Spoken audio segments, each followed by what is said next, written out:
Hello students, welcome back to our channel general studies with Anoop K Verma. हम लोग कर रहे हैं top 100 most expected questions for the UP PSC examinations. Specially हम बात करेंगे यहाँ पर पीसीएस एग्ज़ाम्स की और साथ में जो एई का एग्ज़ाम है आपका, इन दोनों एग्ज़ाम्स को कंसिडर करते हुए ये क्वेश्चंस को हमने सेलेक्ट किया है। इसके अंदर अभी हमने जो 1 to 50 क्वेश्चंस हैं वो हमने पार्ट 1 में कर लिए हैं। बाकी जो rest of the 51 to 100 questions हैं वो हम इस पार्ट के अंदर कवर अप करने वाले हैं। ठीक है, तो आई होप सो पहला वीडियो आपको अच्छा लगा होगा, तो प्लीज़ चैनल को लाइक, सब्सक्राइब और बेल आइकन ज़रूर प्रेस करें। चलिए शुरू करते हैं अपने पहले क्वेश्चन के साथ, सेकंड पार्ट के। चलिए देखिए, पहला क्वेश्चन है हमारा। इसमें पूछा है कि parliament of India exercise control over the function of council of minister through. देखिए, जो पार्लियामेंट है हमारी देश की संसद, वो काउंसिल ऑफ मिनिस्टर्स मतलब जो आपके प्रधानमंत्री हैं और प्लस उनकी जो काउंसिल ऑफ मिनिस्टर्स है, मतलब जिसके अंदर आपके home minister, finance minister, defence minister, education minister और भी बहुत सारे जो मंत्रालय हैं उन सभी को कैसे कंट्रोल करती है। ठीक है, अब देखिए सबसे ऊपर क्या है, पार्लियामेंट है। पार्लियामेंट क्या है, सबसे ऊपर पार्लियामेंट इन सभी चीज़ों को, काउंसिल ऑफ मिनिस्टर्स को कैसे कंट्रोल करती है, ये पूछा है यहाँ पर। ठीक है तो इसको कंट्रोल किया जाता है थ्रू द एडजर्नमेंट मोशन के थ्रू। अब ये एडजर्नमेंट मोशन क्या होता है, ये एक एक्स्ट्रा ऑर्डिनरी डिवाइस है जिसके अंदर इन्वॉल्व होता है सेंसर अगेंस्ट द गवर्नमेंट। मतलब कि जो विपक्षी पार्टी है, एडजर्नमेंट मोशन इस तरीके से आप समझ लीजिए कि जो विपक्षी पार्टी है वो सरकार से सवाल पूछेगी कि जो जो चीज़ें आपने इलेक्शन कैंपेन के टाइम पर कही थी करने के लिए, उन चीज़ों का क्या हुआ, उनका कंप्लीट हुआ है नहीं हुआ, या कोई ऐसी घटना घट जाती है जिस पर क्वेश्चंस पूछे जाते हैं, तो वो सारी चीज़ें आती हैं आपकी एडजर्नमेंट मोशन के अंतर्गत। ठीक है, और फिर हम बात करें, एक तो एक चीज़ हो गई ये, दूसरा होता है आपका क्वेश्चन आवर्स के थ्रू। ठीक है, क्वेश्चन आवर्स के थ्रू का मतलब ये हो गया कि जो मेंबर्स हैं एमपीज, अब देखिए सरकार है हमारे पास, पार्लियामेंट के अंदर कितने मेंबर्स हैं, अगर जो हम बात करें लोकसभा की तो यहाँ पर है हमारे 543 मेंबर्स हैं अभी एट प्रेजेंट। ठीक, तो गवर्नमेंट के अंदर यहाँ पर सपोज कर लीजिए कि जो सरकार में बैठे हुए लोग हैं उनके पास कितने लोग हैं, सपोज कर लीजिए 300 लोग हैं। बाकी के जितने भी लोग हैं 243 जो लोग हैं, 243 है ना, तो ये 243 कहाँ पर बैठे हैं, अपोजिशन में बैठे हैं। तो जो रेस्ट ऑफ द अपोजिशन वाले लोग हैं, इवन इंक्लूडिंग द गवर्नमेंट के जो एमपीज हैं, वो भी क्वेश्चन आवर्स के अंदर, देखिए गवर्नमेंट के एमपीज जनरली होता नहीं है कि वो कुछ क्वेश्चन पूछें, बट यहाँ पर जो क्वेश्चन आवर्स में स्पेशली क्वेश्चंस पूछे जाते हैं, जो मेंबर ऑफ पार्लियामेंट है specially from the opposition parties, वो गवर्नमेंट से क्वेश्चन पूछती है रिलेटेड टू सम सब्जेक्ट्स। ठीक है, वो सब्जेक्ट्स कुछ भी हो सकता है जो भी उस टाइम पर करंट में सिनारियो में चल रहा हो। ठीक, third supplementary questions. Supplementary questions भी होते हैं। देखिए सप्लीमेंट्री क्वेश्चंस ये एक तरीके के क्वेश्चंस है, कुछ देखिए सवाल जो पूछे जाते हैं ना क्वेश्चन आवर्स में, ये सप्लीमेंट्री क्वेश्चंस में, ये दोनों एक ही चीज़ें हैं एक तरीके से। और इसे अब ये कह सकते हैं कि कुछ क्वेश्चंस का आंसर तो आप वर्बली दे सकते हैं। जो मिनिस्टर है, मान लीजिए सपोज कोई मान लीजिए साउथ दिल्ली का कोई एक एमपी है, साउथ दिल्ली का एमपी है। ठीक है, साउथ दिल्ली के जो सारे, एक्चुअली दिल्ली के जो सारी एमपीज जो हैं वो एक ही पार्टी के हैं। सपोज कर लीजिए हम दिल्ली यूपी की बात करते हैं, यूपी के हम टर्म की बात करें तो यूपी के कोई एक एमपी हैं और वो एमपी हैं आपके समाजवादी पार्टी से।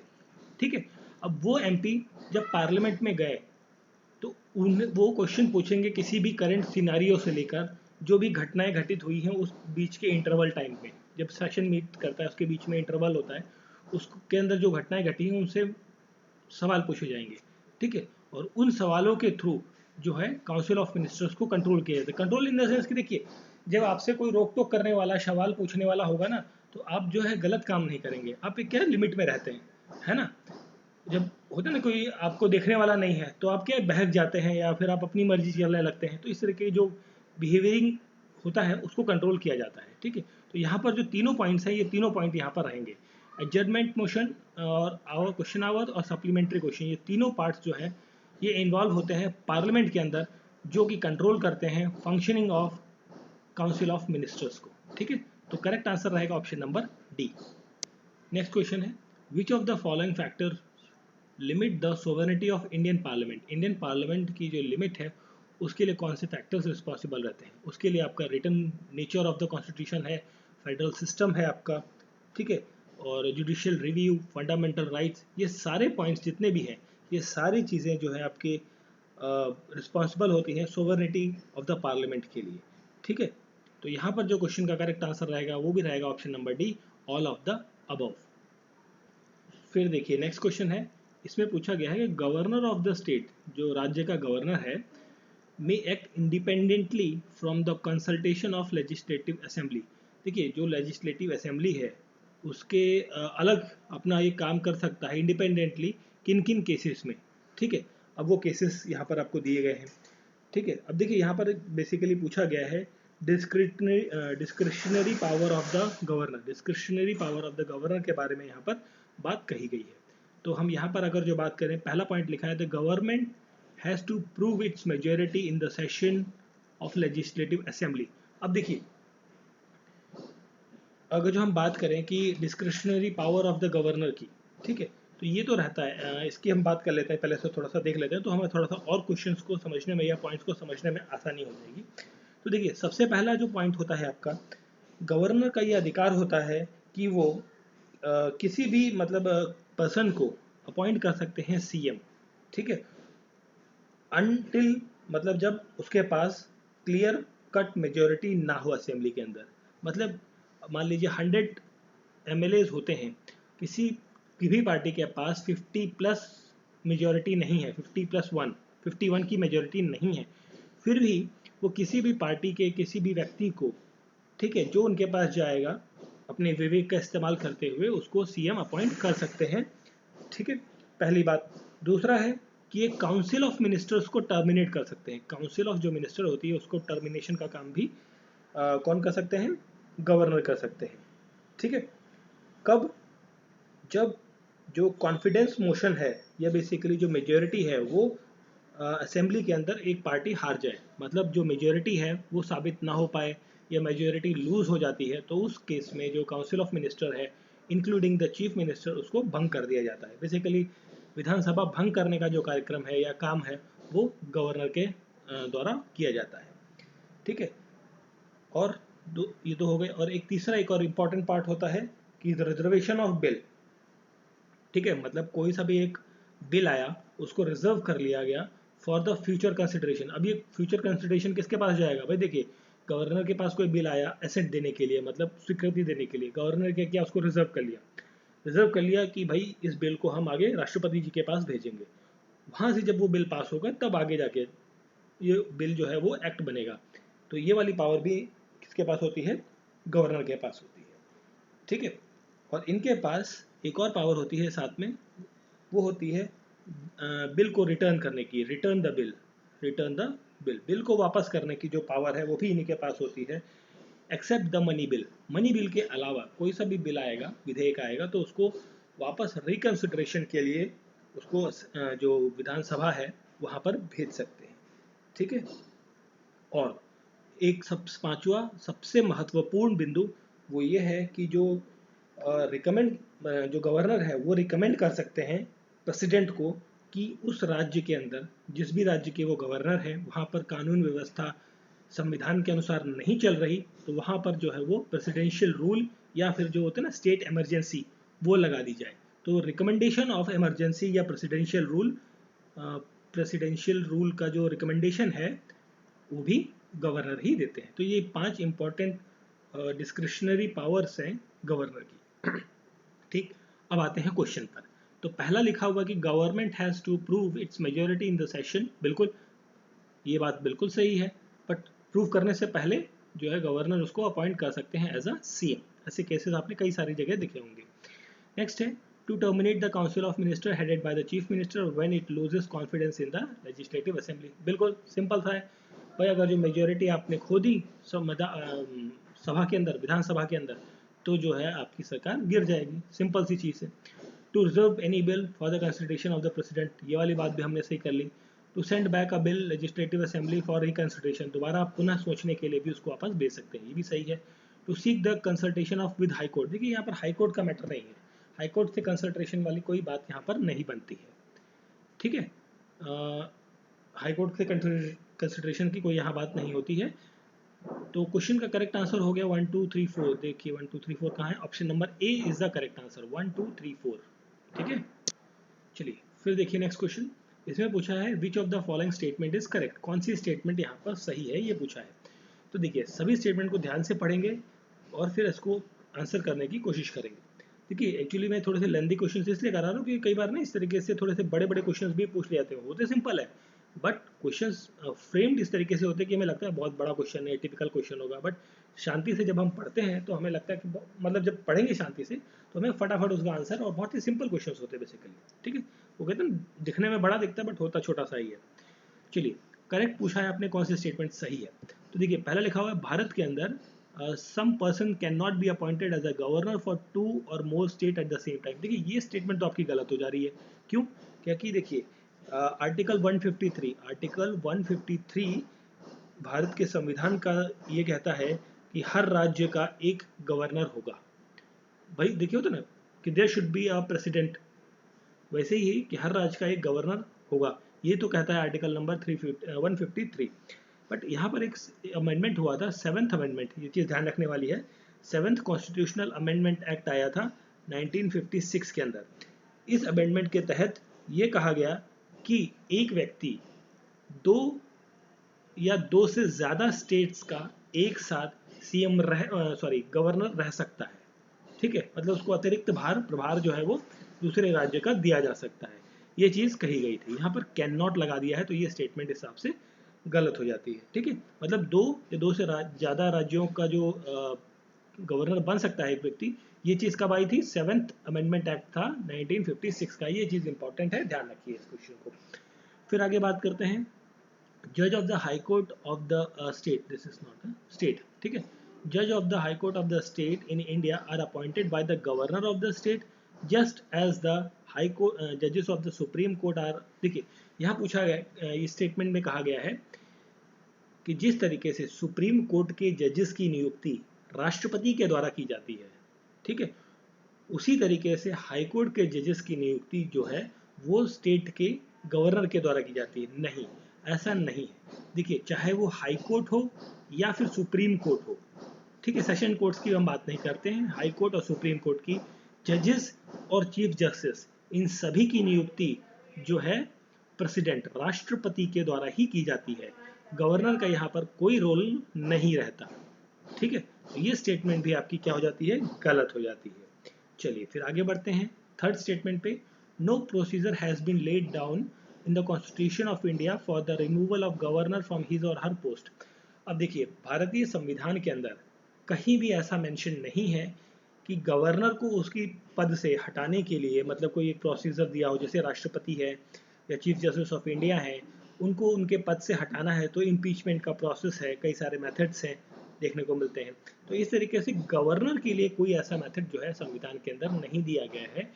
ये सिर्फ रहते हैं उस पद पर, गवर्नर की पोस्ट पर कोई व्यक्ति अगर जो अपॉइंट हुआ एज अ गवर्नर, मान लीजिए जैसे आनंदीबेन पटेल है उत्तर प्रदेश की करंट टाइम पर गवर्नर, तो वो जो है गवर्नर के पद पर रहेंगे कब तक? As the pleasure of the president, जब तक राष्ट्रपति चाहे। ठीक है, राष्ट्रपति चाहे कि भाई किसी और को रखना चाहिए यहाँ पर गवर्नर, तो उनको हटा के किसी और को ये पद दिया जा सकता है। तो ये स्टेटमेंट आपकी क्या हो जाती है? सही हो जाती है। क्वेश्चन में पूछा था करेक्ट स्टेटमेंट आपको बतानी है, option C is the correct option. ठीक है, चलिए चौथा पॉइंट भी हम देख लेते हैं क्या कहता है।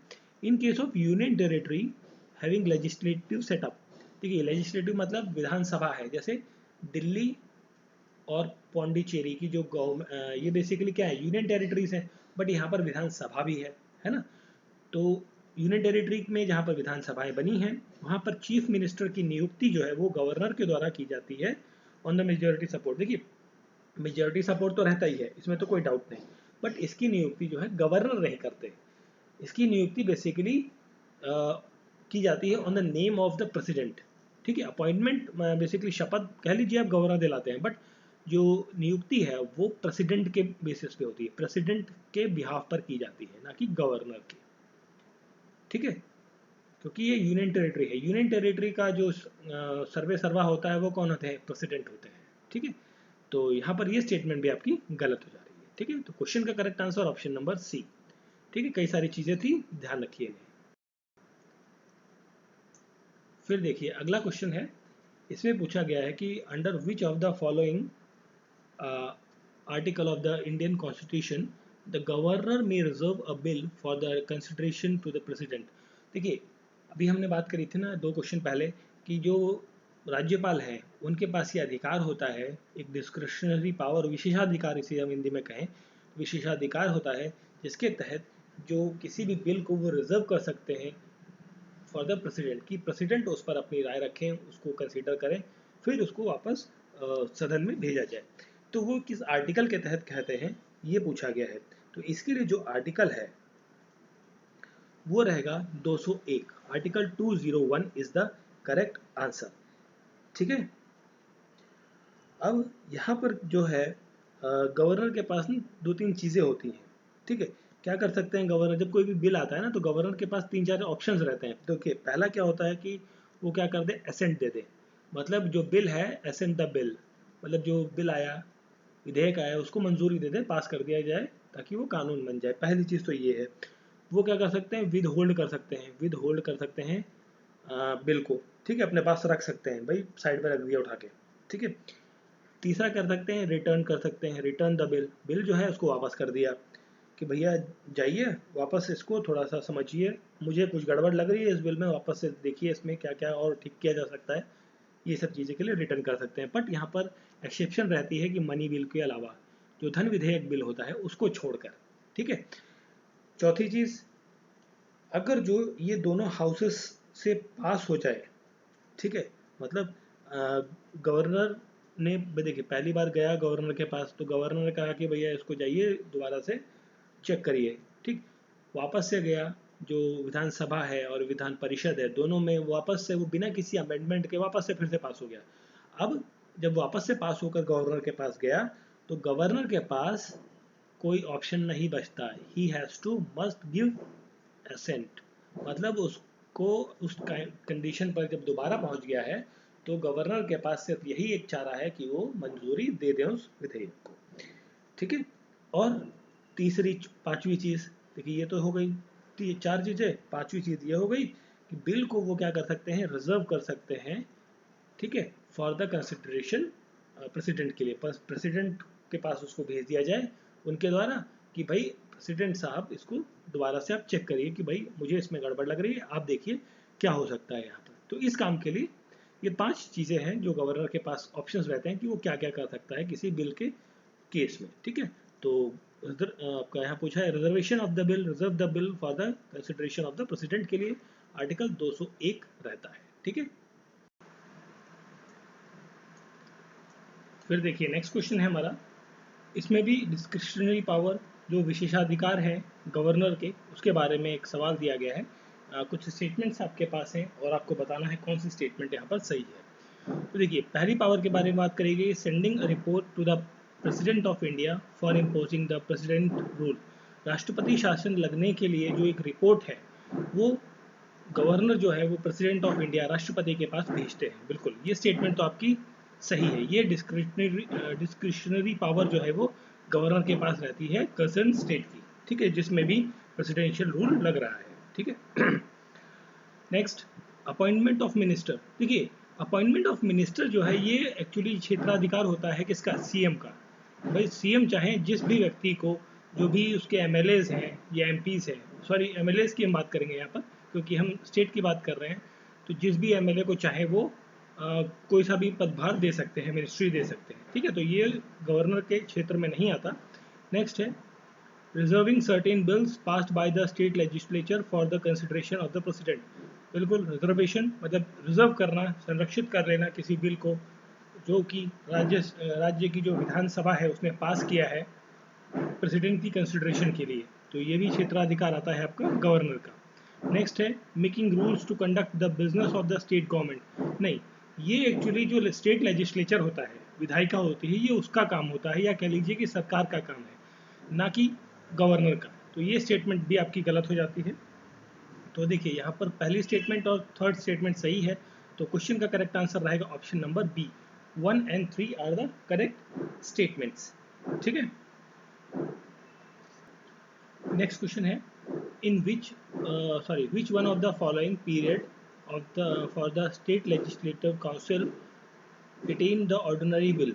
अब देखिए यहाँ पर एक्चुअली क्या होता है कि जो भी कोई भी ऑर्डिनरी बिल है, देखिए अगर जो काउंसिल की हम बात कर रहे हैं, देखिए स्टेट्स में भी जैसे आपका सेंटर में होता है पार्लियामेंट के अंदर आपके दो हाउसेस देखने को मिलते हैं। एक होता है आपका लोकसभा और दूसरा होता है आपका राज्यसभा या upper house, this is lower house, ठीक है, या लोकसभा आप जिसे कहते हैं। स्टेट के अंदर भी स्टेट लेजिस्लेशन के अंदर भी आपका एक होता है आपका जिसे कहते हैं विधानसभा, ठीक है, दैट इज विधानसभा, वीएस लिख देते हैं विधानसभा को, और दूसरी होती है वीपी, विधान परिषद, ठीक है।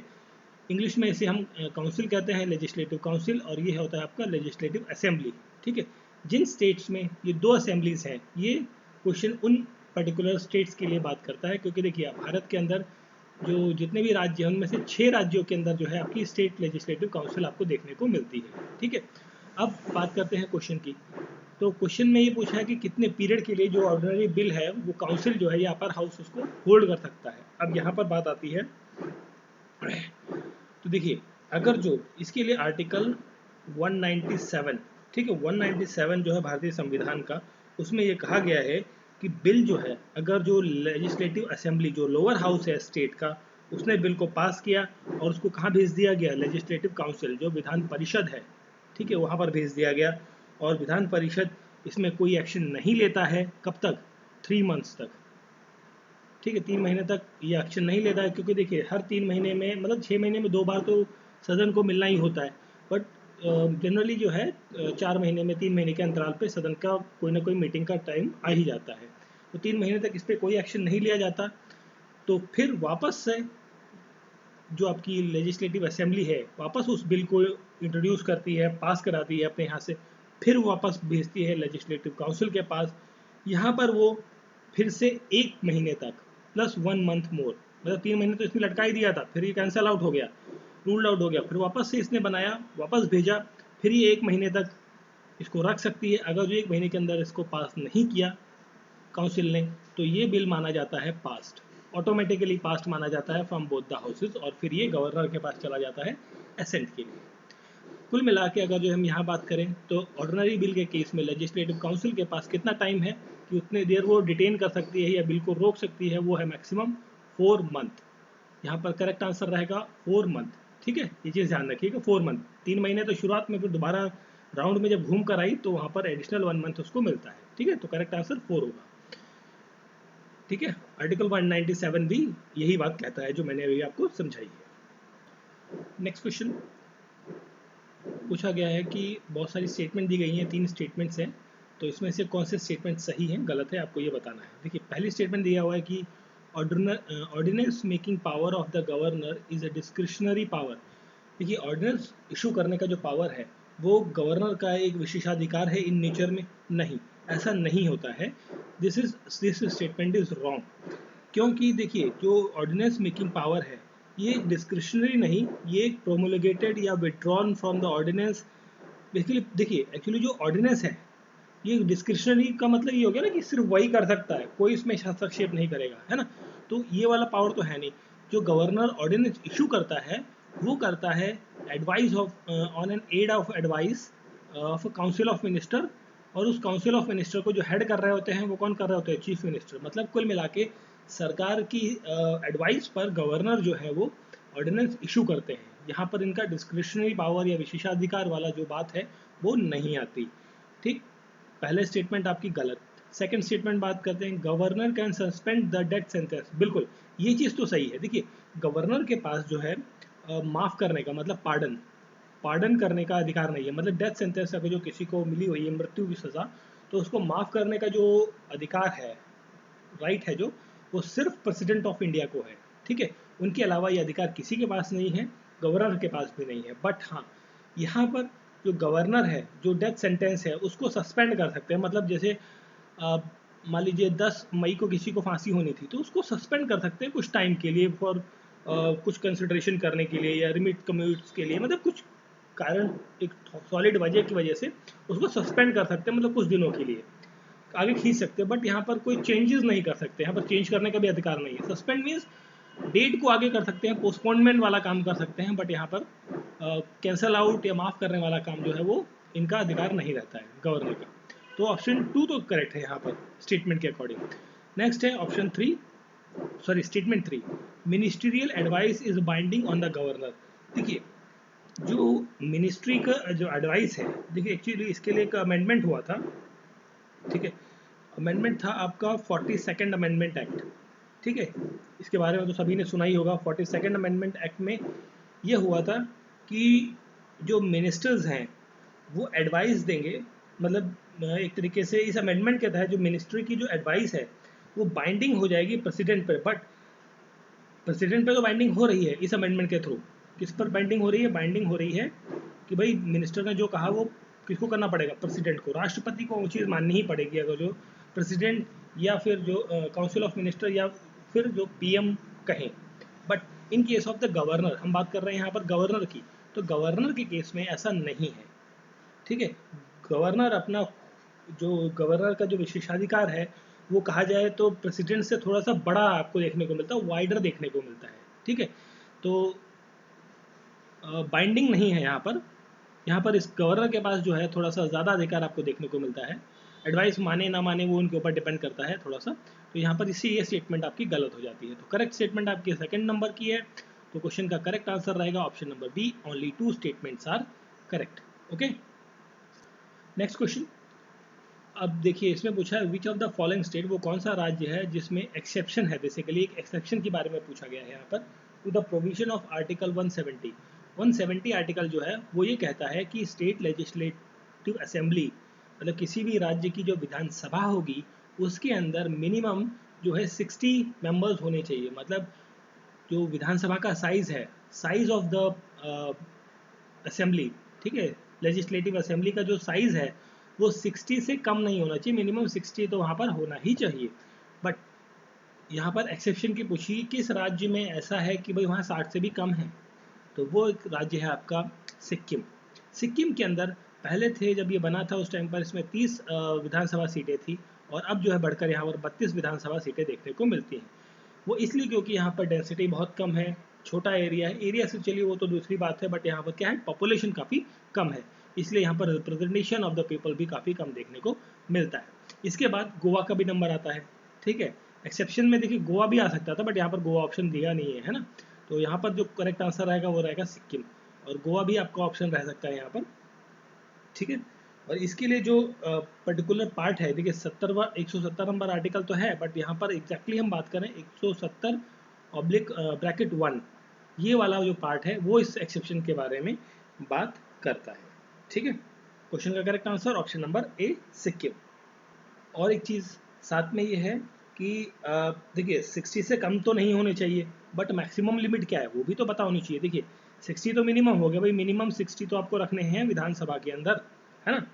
बट मैक्सिमम की हम बात करें तो मैक्सिमम जो है वो 500 से ज़्यादा नहीं होने चाहिए, 500 से ज़्यादा नहीं होना चाहिए, not more than 500, not more, 500 से ज़्यादा नहीं, 60 से कम नहीं, 500 से ज़्यादा नहीं। भाई देखिए जैसे उत्तर प्रदेश है आपका, उत्तर प्रदेश एक इतना बड़ा एरिया है, लैंड मास में मतलब एक जोग्राफिकल लैंड एरिया में तो हम फर्स्ट पोजीशन पर नहीं आते, चौथी पोजीशन पे आते हैं इंडिया के स्टेट्स के कंसिडरेशन में।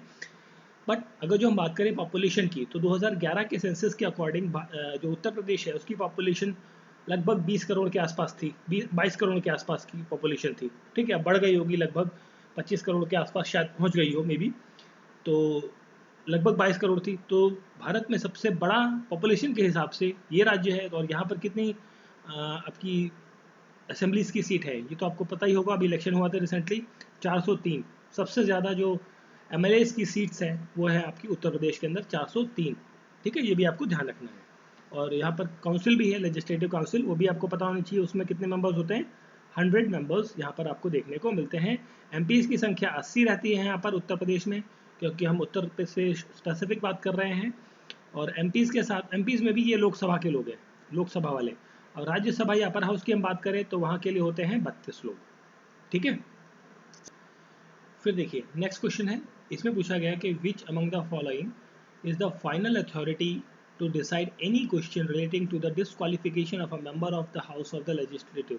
देखिए, जो राज्य की विधानसभा है या विधायिका है, वहाँ पे किसी भी मेंबर का, मतलब हम यहाँ पर बात कर रहे हैं किसी भी एमएलए को अगर जो डिस्क्वालीफाई करना है on the basis of various grounds, ठीक है, तो उसका जो एक फाइनल अथॉरिटी है, मतलब देखिए डिस्क्वालिफिकेशन का जो काम करते हैं वो तो वैसे स्पीकर करते हैं, speaker of the concern legislative assembly वो करते हैं, बट यहाँ पर पूछा है कि फाइनल अथॉरिटी, मतलब इन्होंने कह दिया तो कह दिया, बस ये वाली बात होती है ना, जो फाइनल अथॉरिटी होती है गवर्नर की।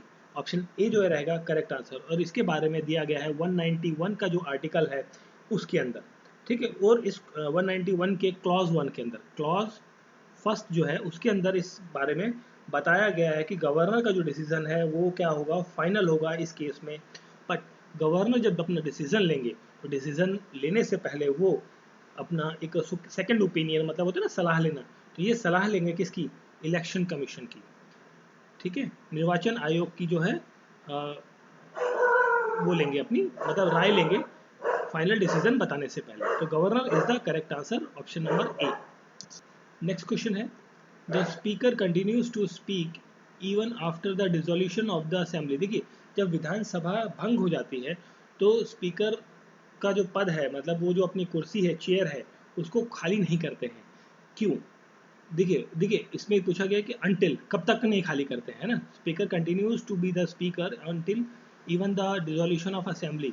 ये कब तक खाली नहीं करते हैं, ये तब तक खाली नहीं करते हैं जब तक immediately before the first sitting of the new session assembly constituted after dissolution, तब तक नहीं खाली करते हैं जब तक अगली जो विधानसभा है वो चुनकर वापस ना आ जाए असेंबली के अंदर और उसकी पहली मीटिंग ना हो, जब तक वो बेसिकली क्या करते हैं, वो करते हैं जो इंटरिम होता है ना, इंटरिम स्पीकर, उसका चयन करने के बाद वो अपना पद खाली करते हैं। तो यहाँ पर जो क्वेश्चन का करेक्ट आंसर रहेगा ऑप्शन नंबर ए रहेगा, और इस चीज़ के बारे में आर्टिकल नंबर 179 के अंदर दिया गया है। देखिए मैं क्वेश्चन के साथ में आर्टिकल्स भी बता रहा हूँ क्योंकि कई बार आर्टिकल्स के फॉर्म में ये क्वेश्चन पूछे जाते हैं, ठीक है।